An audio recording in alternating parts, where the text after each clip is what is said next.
So ಈಗ ಮೂರನೇ ಸುದ್ದಿಗೆ ಬರ್ತೀನಿ.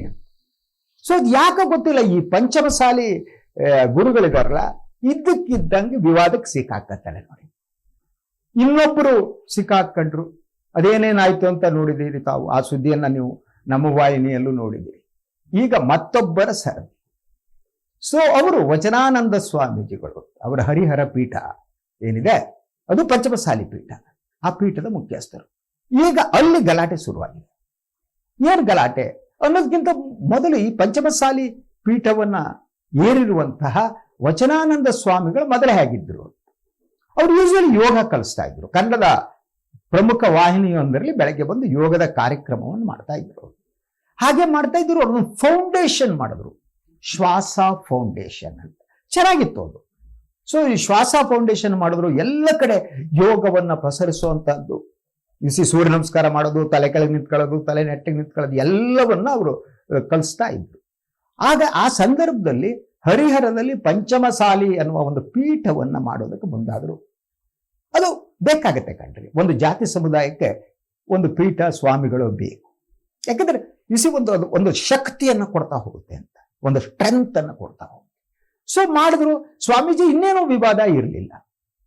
ಸೊ ಅವರು ಅಲ್ಲಿದ್ದಂಥ ಸಂದರ್ಭದಲ್ಲಿ ಅವರು ಮಠದಲ್ಲಿ ಹೆಚ್ಚು ದಿನ ಇರ್ತಾ ಇರಲಿಲ್ವಂತೆ.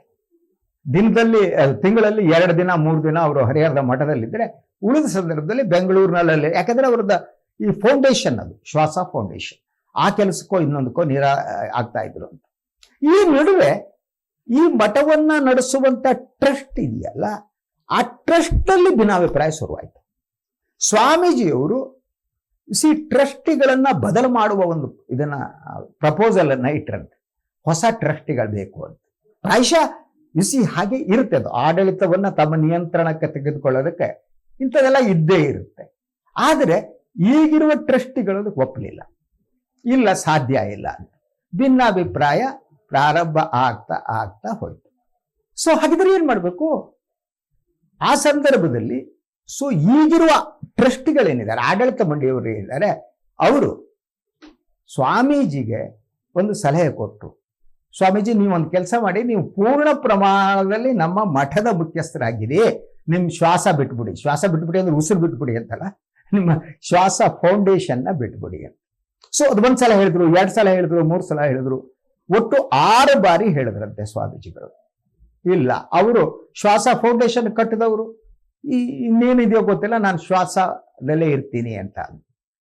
ಈಗ ಈ ಟ್ರಸ್ಟಿಗಳೇನಿದ್ದಾರೆ ಅವರೊಂದು ಸಭೆಯನ್ನ ಮಾಡಿ ಮುಂದೆ ಏನ್ ಮಾಡಬೇಕು ಅನ್ನೋ ಬಗ್ಗೆ ಚರ್ಚೆ ನಡೆಸಿದ್ರು. ಅದಾದ್ಮೇಲೆ 24ನೇ ತಾರೀಕು ಅವರು ಈ ಬಗ್ಗೆ ಅಂತಿಮ ತೀರ್ಮಾನ ತೆಗೆದುಕೊಳ್ಳುವ ನಿರ್ಧಾರವನ್ನ ಕೈಗೊಂಡಿದ್ದಾರೆ. 24ನೇ ತಾರೀಕು ಟ್ರಸ್ಟ್. ಹಾಗಿದ್ರೆ ಏನಾಗುತ್ತೆ? ಒಂದಂತೂ ನಿಜ ಕಣ್ರಿ, ವಚನಾನಂದ ಸ್ವಾಮೀಜಿ ಅವರಿಗೆ ಸಂಕಟ ಬಂದಿದೆ ಅಂತ. ಯಾಕೆ ಗೊತ್ತಿಲ್ಲ, ಸ್ವಾಮೀಜಿಗಳಿಗೆ ಸಂಕಟ ಬಂದರೆ ವೆಂಕಟರಮಣ ಅಂತಾರೆ. ಇಲ್ಲಿ ವೆಂಕಟರಮಣ ಯಾರು ರಕ್ಷಣೆ ಮಾಡುವ ಚಾನ್ಸಸ್ ಕಾಣಲ್ಲ ಸ್ವಾಮೀಜಿಗಳನ್ನು. ಒಬ್ಬೊಬ್ಬರದ್ದು ಒಂದೊಂದು ಸಮಸ್ಯೆ. ಈಗ 24ನೇ ತಾರೀಕು ಮೋಸ್ಟ್ಲಿ ಅವರು ಈ ಶ್ವಾಸ ಅವರ ಫೌಂಡೇಶನ್ ಇನ್ನೊಂದು ಏನಿದೆ ಅದನ್ನ ಅವರು ಬಿಟ್ಟು ಬರುದಿದ್ರೆ ಆಗ ಅವರನ್ನ ಬದಲಿಸುವ ತೀರ್ಮಾನವನ್ನು ತೆಗೆದುಕೋಬಹುದಾ? ಇಟ್ಸ್ ಡಿಫಿಕಲ್ಟ್ ಟು ಸೇ.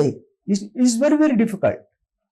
ಯಾಕಂತಂದ್ರೆ ಟ್ರಸ್ಟಿಗಳೇನಿದಾರಲ್ಲ, ದೇ ಆರ್ ಮೋರ್ ಪವರ್ಫುಲ್ ಅಂತ. ಈ ಮಠಗಳಲ್ಲಿ ಹೀಗೆ ಮಠದ ಆಡಳಿತಗಳು ತುಂಬಾ ಪವರ್ಫುಲ್ ಆಗಿರ್ತಾರೆ. ಅದ್ರ ಜೊತೆಗೆ ಸ್ವಾಮಿಗಳ ಅಕ್ಕಪಕ್ಕ ಇರ್ತಾರೆ ನೋಡಿ, ಅವರು ಕೂಡ ಹೆಚ್ಚು ಪವರ್ಫುಲ್ ಆಗಿರ್ತಾರೆ. ಇದರ ಜೊತೆ ಒಂದು ಸಮಾಜ ಏನಿದೆ ಅದು ಹೇಗೆ ಇದನ್ನ ಹ್ಯಾಂಡಲ್ ಮಾಡುತ್ತೆ? ಸೊ ಒಬ್ಬ ಸ್ವಾಮಿಗಳು ಇರುಕೂಡ್ದು ಅನ್ನೋದು ನಾನು ಒಪ್ಪಲ್ಲ. ಸ್ವಾಮಿಗಳು ಬೇಕಾಗ್ತಾರೆ. ಆದರೆ ಸ್ವಾಮಿಗಳು ಮತ್ತು ಟ್ರಸ್ಟಿಗಳು ಅವ್ರ ನಡುವಿರೋ ಸಂಬಂಧ ಎಂತದ್ದು, ಅದು ಮುಖ್ಯವಾದ್ದು. ಸೊ ಅದಿಲ್ಲದಿದ್ರೆ ಅದ್ರ ಜೊತೆಗೆ ಸ್ವಾಮಿಗಳ ಕರ್ತವ್ಯ ಏನಿರ್ತಲ್ಲ, ಆ ಕರ್ತವ್ಯ ಯಾವುದು ಅನ್ನುವುದು ಕೂಡ ತೀರ್ಮಾನ ಆಗ್ಬೇಕಾಗತ್ತೆ. ಅದು ಆಗದಿದ್ರೆ ಸಮಸ್ಯೆ ಪ್ರಾರಂಭ ಆಗುತ್ತೆ. ಇದಾಗಿದ್ರೆ ಏನಾಗುತ್ತೆ? Let us wait and see. So ಪ್ರತಿದಿನ ಈಗ 3 ಸುದ್ದಿಗಳೊಂದಿಗೆ ತಮ್ಮ ಎದುರಿಗೆ ನಾನು ಬರ್ತೀನಿ. ಸೊ ಆ ಸುದ್ದಿ ಏನಿದೆ, ಸುದ್ದಿಯ ಹಿಂದಿನ ಸುದ್ದಿಯನ್ನ ತಮಗೆ ಕೊಡೋದಕ್ಕೆ ಪ್ರಯತ್ನ ಮಾಡ್ತೀನಿ. ಹಾಗೆ ಅದನ್ನು ನನ್ನದೇ ಆದ ರೀತಿಯಲ್ಲಿ ವಿಶ್ಲೇಷಣೆ ಮಾಡೋದಕ್ಕೆ ಟ್ರೈ ಮಾಡ್ತೀನಿ.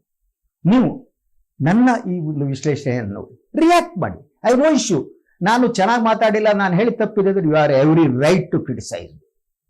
ನಿಮಗೆ ನನ್ನನ್ನು ಬಿಸಿ ಟೀಕಿಸುವಂತಹ ಹಕ್ಕು ಮತ್ತು ಅಧಿಕಾರ ಇದೆ.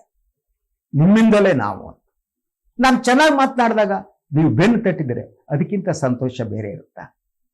ಅಲ್ಲ, ಸಂತೋಷನೂ ಇರುತ್ತೆ, ಅದರ ಜೊತೆಗೆ ಟೀಕೆ ಬೇಕು, ಪ್ರಶ್ನಿಸಬೇಕು. ಯಾವುದೇ ಜಗತ್ತಿನಲ್ಲಿ ಯಾವುದೇ ಇದರಲ್ಲಿ ಮನುಷ್ಯ ಪ್ರಶ್ನಿಸುವುದನ್ನ ಕಲಿಬೇಕು ಅಂತ. ಪ್ರಶ್ನಿಸುವುದೇ ಬಹಳ ಮುಖ್ಯವಾದ್ದು. ನೀವು ನನ್ನನ್ನು ಪ್ರಶ್ನಿಸಬೇಕು, ನಾನು ಏನು ಹೇಳ್ತೀನಿ ಅದನ್ನ ಪ್ರಶ್ನಿಸಬೇಕು. ಆಯ್ತಲ್ವಾ? ನಾಳೆ ಮತ್ತೆ ಬರ್ತೀನಿ, ಇನ್ನೂ 3 ವಿಷಯಗಳನ್ನ ಎತ್ತಿಕೊಂಡು. ಹಾಗೇನೆ ನಮ್ಮ ಈ ವಾಹಿನಿಯನ್ನು ನೋಡಿ ಲೈಕ್ ಮಾಡಿ, ಸಬ್ಸ್ಕ್ರೈಬ್ ಮಾಡಿ, ನಮ್ಮ ಬೆಲ್ ತಟ್ಟಿ. ನಮಸ್ಕಾರ.